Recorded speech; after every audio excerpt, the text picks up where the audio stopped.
Bueno, seguimos. Entonces voy a volver a tomar acá. Ahí estamos. Bueno, entonces, estábamos en el instante donde C abandonaba la CPU y pedía entrada-salida.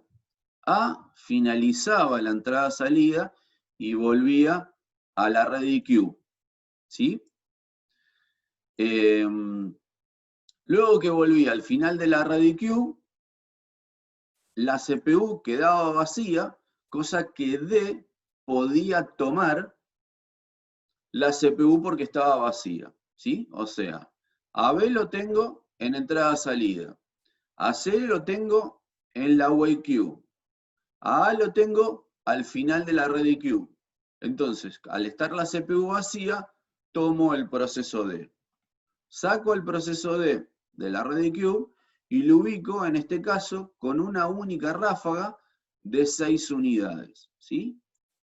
Acá se produce, en toda esta ráfaga de 6 unidades, en el último ciclo se produce el kill, ¿sí? Generalmente lo marcamos con un círculo para indicar que el proceso finalizó, ¿sí? Si se fijan en el interín 15, está volviendo de entrada a salida B. O sea que A lo voy a colocar primero, B lo voy a colocar segundo, ¿sí? Y en el instante 15 puede tomar la entrada-salida, puede tomar el proceso C, ¿sí? Voy a ver si quedó gente en la sala de espera, acá. Ahí está.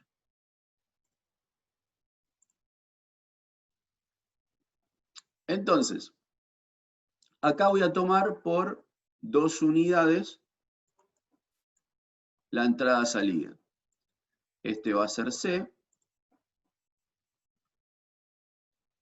Y acá quedó lo que sería la YQ, quedó libre, ¿sí? Entonces, fíjense que en el instante 16 vuelve a arrancar el ciclo y vuelve a arrancar A, ¿sí? ¿A qué va a ejecutar acá? Va a ejecutar sus 5 unidades y va a finalizar. Sería su último ciclo, ¿sí? En ese interín, en el número 17, fíjense que acá está volviendo C. O sea, de acá saco A y coloco al final a C. Luego va a volver, o sea, va a poder ingresar a la CPU B. B vuelve por 2 unidades. Marco 2 unidades. Y al final finaliza su ejecución. Lo saco de la red IQ. Y por último, va a ingresar C con una sola unidad de ejecución y acá va a finalizar. ¿Sí? Si se fijan acá, finalizaron todos los procesos con éxito. ¿Sí? ¿Se entendió? ¿Preguntas? Hablen porque no veo el chat. Yo cuando estoy compartiendo no veo mucho. A ver si se entendió. Bueno, buenísimo. Ok. Bueno, genial. ¿Sí? Esta es la estructura que nosotros nos vamos a manejar para todo lo que es planificación. Es más, todos los temas que vamos a ver que sean del entorno práctico, los vamos a manejar con Excel, porque es lo que nos va a permitir emular la hoja cuadriculada que usábamos en presencial. Y de una manera cómoda podemos ir armando todos los gráficos, ¿sí? Acá nosotros vamos a ver lo que es todo lo que es planificación de apropiativo y expulsivo. Vamos a ver todo lo que es semáforos, análisis, digamos, de lo que es utilizaciones de recursos. Vamos a ver también algoritmo del banquero, que es una interacción entre matrices, que también me sirve, ¿sí? Y luego la segunda parte de la materia, que es todo lo que es memoria, también me va a servir para poder trabajar con memoria. ¿Por qué? Porque son todas como matrices. Entonces, toda la sumatoria, resta de matrices, me va a servir este entorno de Excel, es bastante, digamos, amigable para llevarlo a cabo. Entonces, si se entendió esto, ahora les voy a mostrar otro ejemplo de FIFO, pero con tiempos de arribo, ¿sí? Esperen que voy a chequear el chat, a ver si, porque me desapareció Maxi, no sé qué le pasó. La teoría también está, ¿sí? O sea, todo esto que yo les estoy explicando a ustedes, está todo apoyado por teoría, ¿sí? O sea, el tema está en que ustedes tienen que leer. Si no lo leen, están complicados. Yo ahí habilité en el campus la parte, digamos, de procesos de planificación y están todos los algoritmos, como así también hay ejercicios, ¿sí? Donde ustedes pueden repasar todo esto visto. Igual mi idea también es armar una guía de ejercicios donde ustedes hagan algún tipo de trabajo entregable. Pero eso va a pasar una vez que explique todo, digamos, cuando explique por ahí todo apropiativo, le dejo un par de ejercicios apropiativos como para que ustedes puedan resolverlos.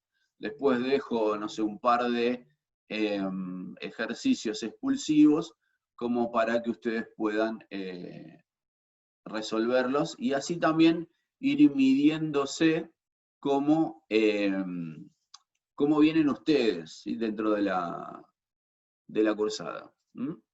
Entonces, voy a resetear este ejercicio y voy a arrancar uno con tiempos de ejecución o cómo sería con tiempos de ejecución, ¿sí?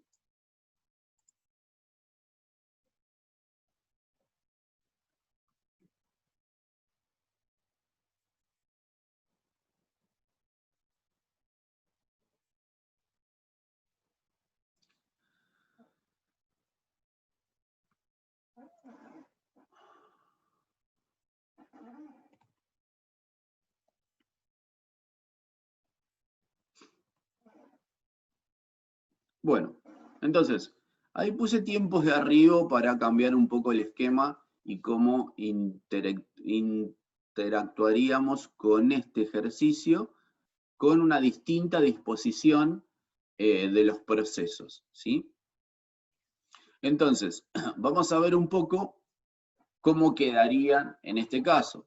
Si se fijan, yo puse acá que en el tiempo 1, o vamos a poner en realidad en el tiempo 0, como para poder hacerlo esto y no dejar un vacío dentro del 0, que en el tiempo 0 llega el proceso D. O para que sea un poquito más dinámico, vamos a poner esto, vamos a poner el C y en 2 vamos a ponerlo esto. Ahí está. Entonces, yo voy a colocar primero el proceso C, ¿por qué? Porque si colocaba primero el proceso D, si se fijan, tiene una única ráfaga de CPU de 6 unidades. Entonces, en el transcurso de eso, ya llegaban prácticamente todos los procesos y por ahí no tenía tanto sentido. Vamos a armarlo de esta manera, ¿sí? Entonces, el primero que arriba del sistema es el proceso C. Al llegar primero a la red de Q, no tiene ninguna competencia, ¿sí? No tiene a nadie porque la CPU está vacía. Siempre vamos a trabajar con CPU vacía, ¿sí? ¿Esto pasa en la realidad? No, en la realidad siempre está haciendo algo el sistema, ¿sí? Siempre hay procesos que está haciendo el sistema operativo. Entonces, tomamos la CPU, porque está vacía, vamos a tomarla por 2 unidades, y analizar qué es lo que pasa en estas 2 unidades. sacamos al proceso C de la ReadyQ, y si se fijan, antes de que C abandone la CPU, en el instante 2 llegaría D. ¿Sí? Entonces D lo voy a ubicar acá. En el instante 2, C me pide entrada-salida por 2 unidades. O sea que acá voy a tener por 2 unidades al proceso C. Y va a tomar la CPU en ese mismo instante, o sea en el 2, cuando baja, la va a tomar D por 6 unidades. ¿Sí? O sea, acá va a finalizar.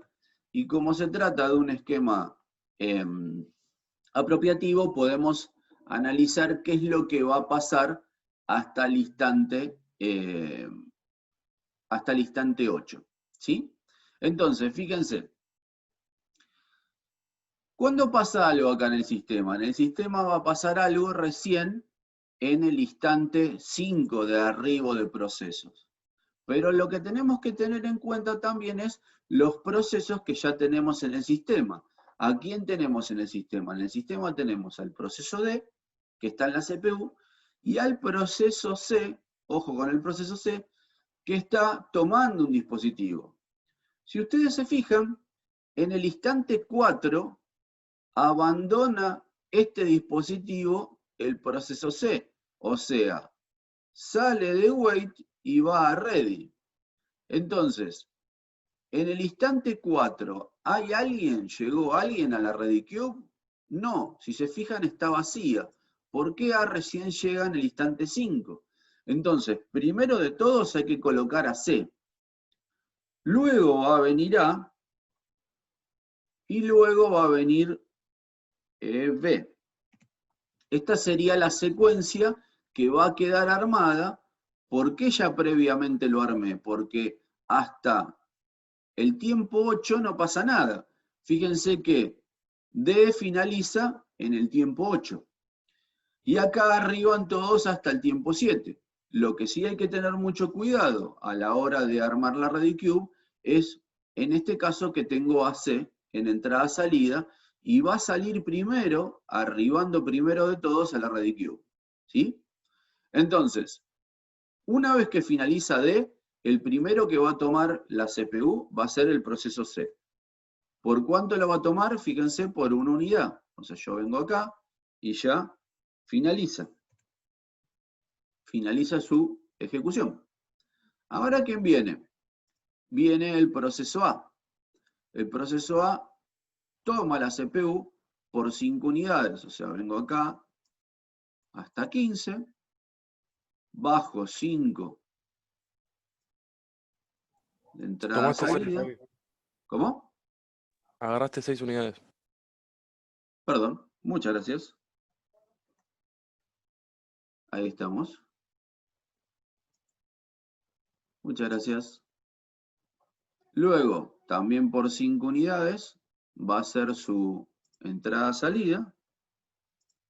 Cuando abandona la CPU, en este instante va a entrar B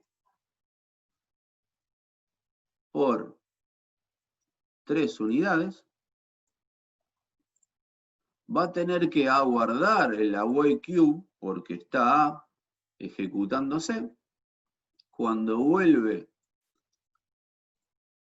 A de entrada a salida que va a la ReadyQ, ahí va a tomar la CPU porque está vacía y la va a tomar también por 5 unidades.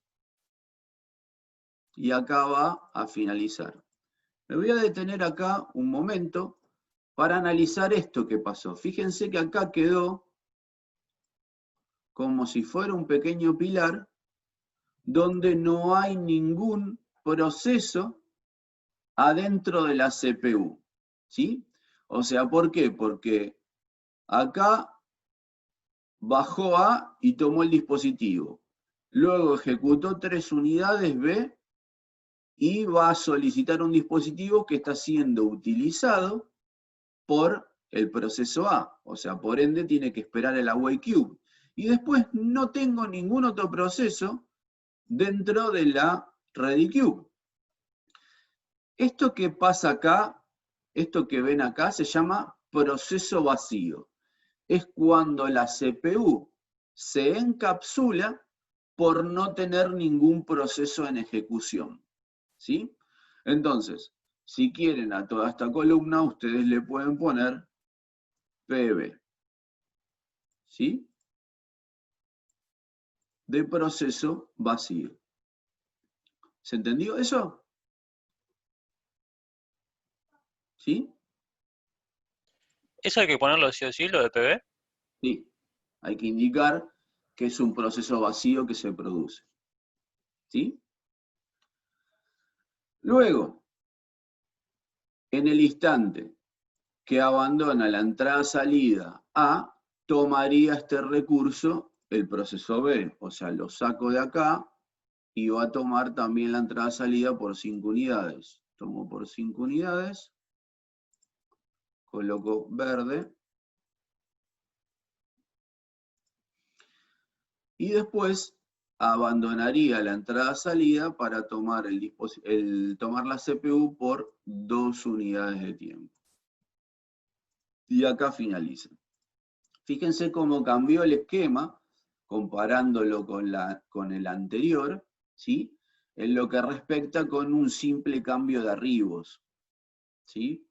Fíjense cómo el esquema cambia, cómo se reposicionó C, ¿sí? Se colocó primero por un tema de utilizar poca entrada-salida y salir antes que llegue el resto de los procesos, ¿sí? Y cómo se produjo un proceso vacío al no estar ninguno de los procesos dentro de la CPU, ¿sí? Esto en líneas generales en lo que es la práctica generalmente no sucede. O sea, siempre va a estar haciendo algo el sistema operativo. Ahora, ¿qué pasa? Este tipo de gráficos que nosotros estamos manejando es orientados a procesos. Acá no vemos ningún reflejo de las acciones del sistema operativo, ¿sí? Cada una de estas acciones que ustedes ven en el ciclo de vida de un proceso, o sea, cada flecha que ustedes ven acá es una acción o una instrucción de sistema operativo.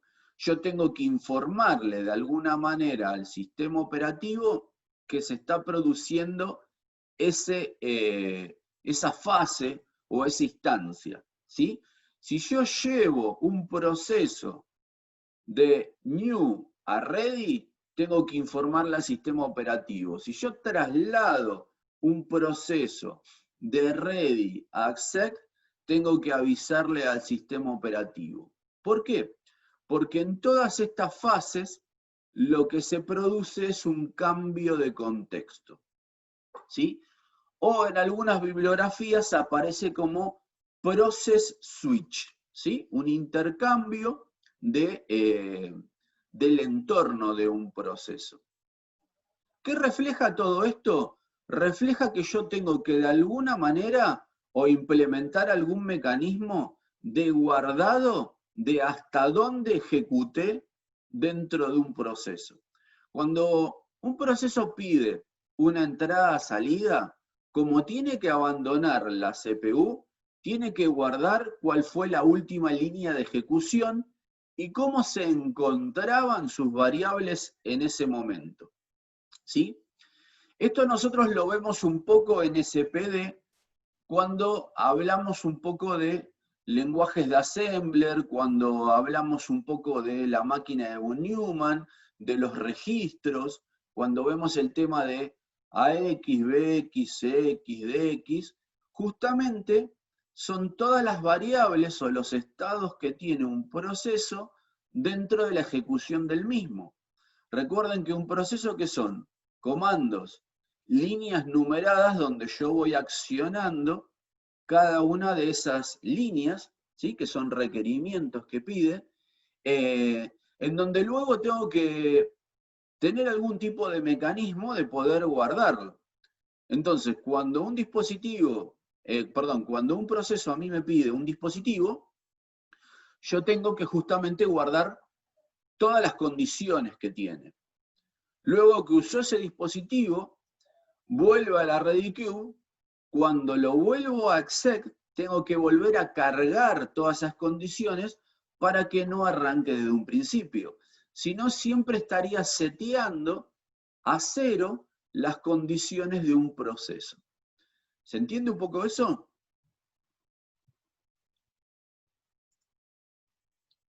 ¿Sí? ¿Qué parte más, Emi?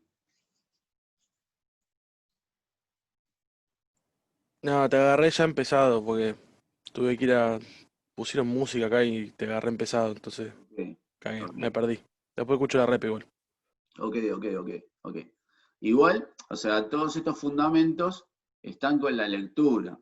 Ustedes, si tienen la oportunidad de repasar un poquito la máquina de von Neumann, o aquellos que ya vengan de CPD, ya van a tener un poquito más fresco el tema, cuando por ahí se hablan de partes de un proceso. Vieron que cuando en el esquema de programas a procesos se habla de la carga y que la carga de un proceso se divide en 4 partes, o sea, cuando yo lo cargo, ya lo tengo en memoria, está en un estado ready, lo que se generan son sus 4 partes, ¿sí? Los códigos, los datos, el stack o la pila y la PCB, ¿sí? La PCB, que es la Process Control Block, lo que justamente a mí me da son todas las características que tiene mi proceso. O sea, qué jerarquía tiene dentro del sistema, qué tipo de proceso es, si tiene algún tipo de parentesco o relación, ¿sí? Porque ustedes imagínense cuando ustedes abren su navegador, ¿sí? Su navegador tiene solapas.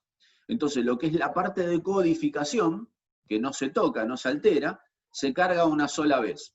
Después lo que yo voy cargando cuando agrego solapas son instancias de ese mismo proceso donde solamente habilito datos, pila y propia PCB, donde esto va a tener una instancia donde se llama Parent Process Identification, ¿sí? Donde yo voy a venir de un ancestro que es el que me va a dar todas las características. Sería una cosa así en el ser humano como el código genético. Yo tengo ya características programadas adentro de mi código que viene de otro ancestro, ¿sí? Entonces, utilizo todas esas ventajas para poder interactuar. En el caso de un navegador sería tomar toda la interfaz a través de cada una de las solapas. Pero ¿por qué tiene sus propios datos y su propia pila? Porque imagínense que yo en cada una de las solapas tengo una navegación diferente, ¿sí? O sea, en una puedo estar en el campus virtual de la facultad, en otra solapa puedo estar mirando el diario y en otra puedo estar, no sé, escuchando o mirando un video en YouTube. Entonces las características que tiene cada una de esas solapas son distintas. Pero la interfaz que me sostiene todo eso es la misma, ¿sí? Es una cosa así como herencia ahí, Sergio, sí. ¿Sí? O sea, voy tomando todas las características y voy emulando todo el ambiente que ya tiene, ¿sí? ¿Se entendió? ¿Sí? ¿No? Bueno, buenísimo. Bueno, vamos a ver ahora otro algoritmo, ¿sí? Que es el SJF, para ver al menos 2 algoritmos dentro de lo que sería apropiativo. Entonces voy a setear esto de nuevo para poder trabajar. Entonces, ¿qué características tiene el SJF?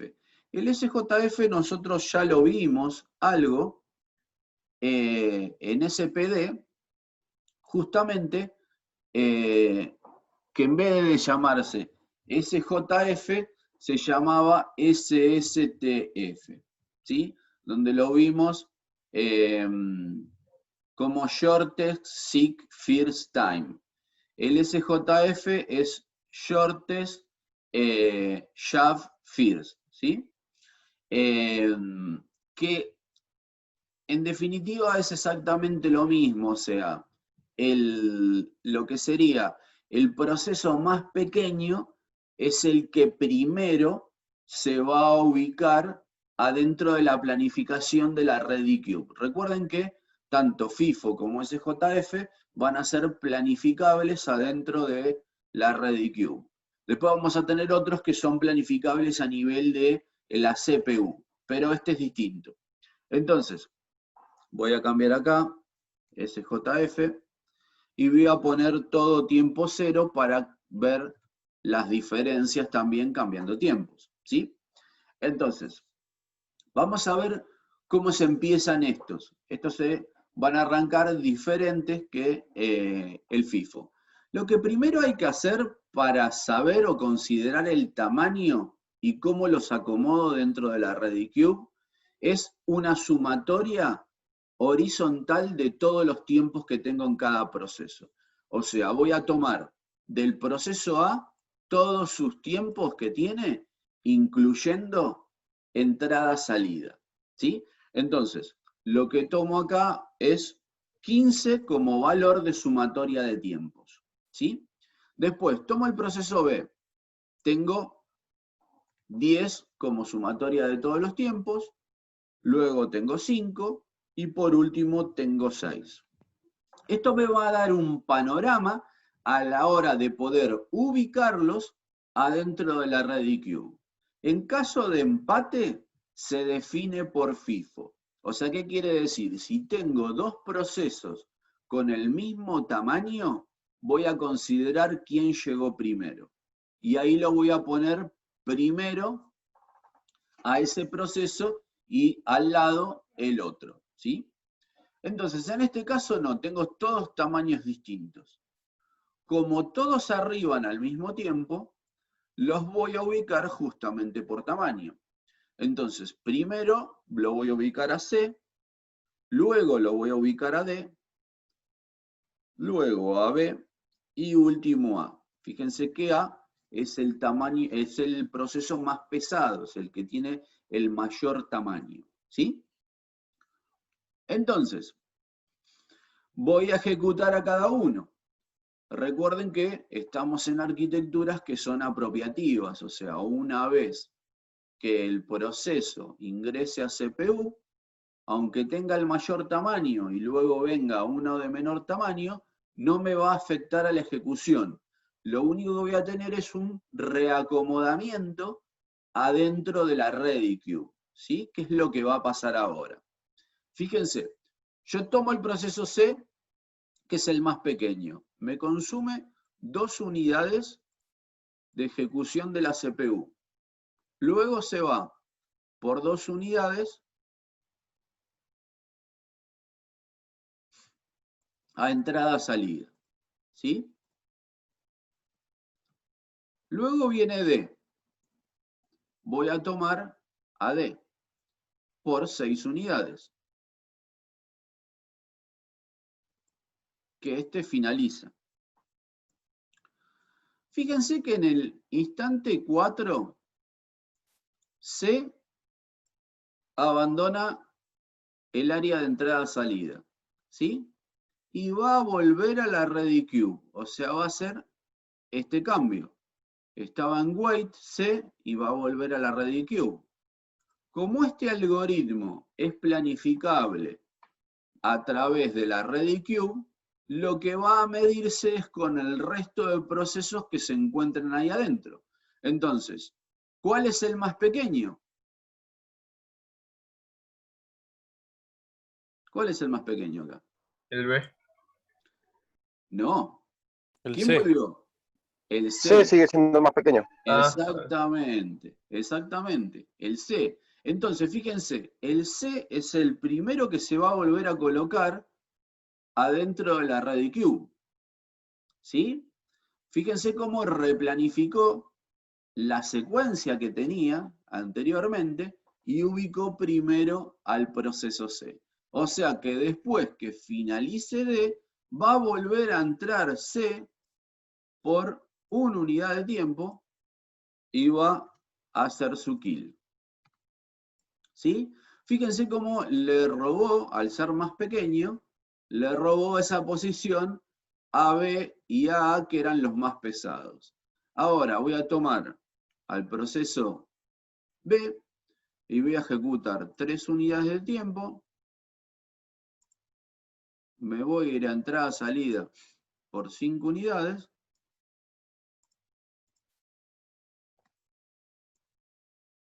Va a venir ahora el proceso A por 5 unidades.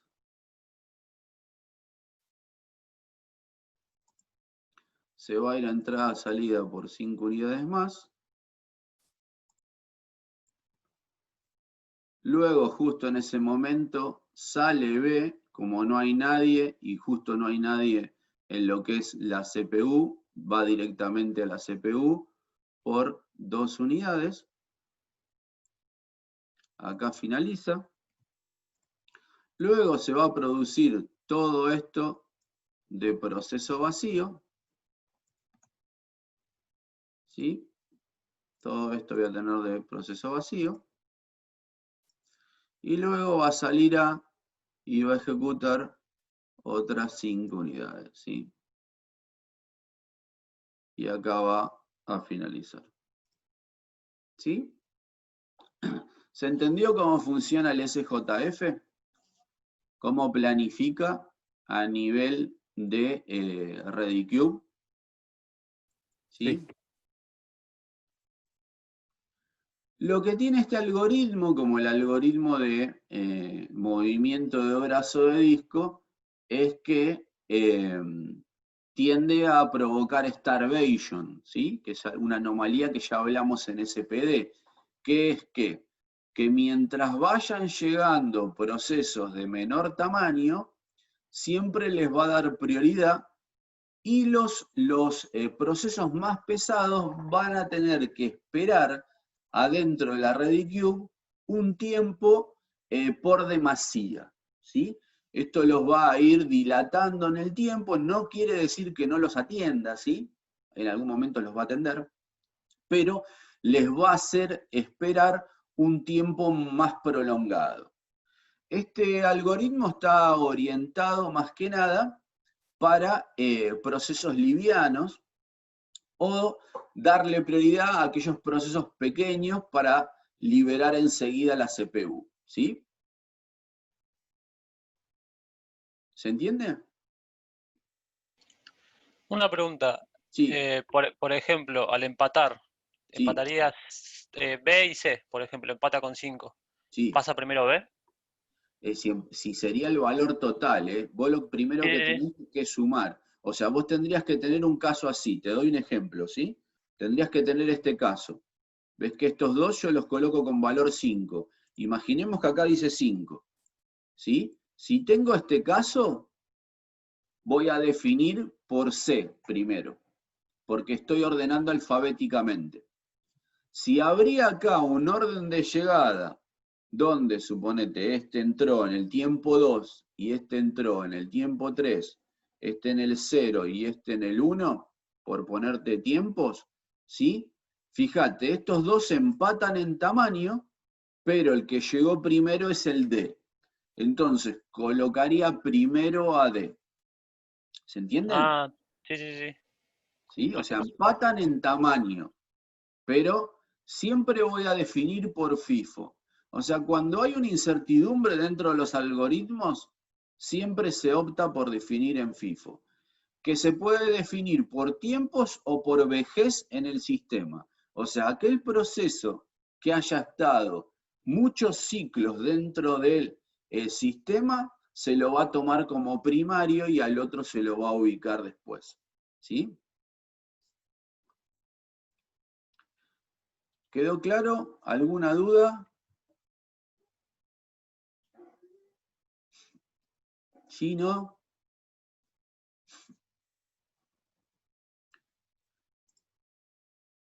¿Quedó claro? Bueno, buenísimo.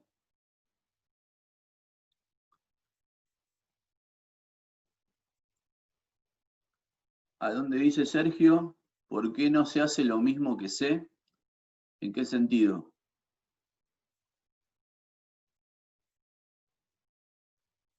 Liberate el micrófono, Sergio, si no, no te entiendo.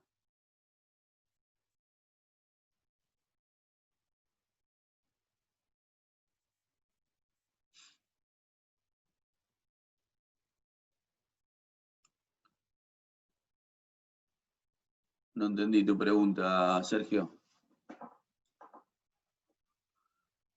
Bueno, mientras Sergio piensa, a ver si libera o no el micrófono o escribe, corto, nos quedan 2 minutos, ¿sí? Y vuelvo a dar otro ejemplo de SJF en I20, ¿les parece? Así compilo el video, ¿sí? 11:20 volvemos, ¿sí?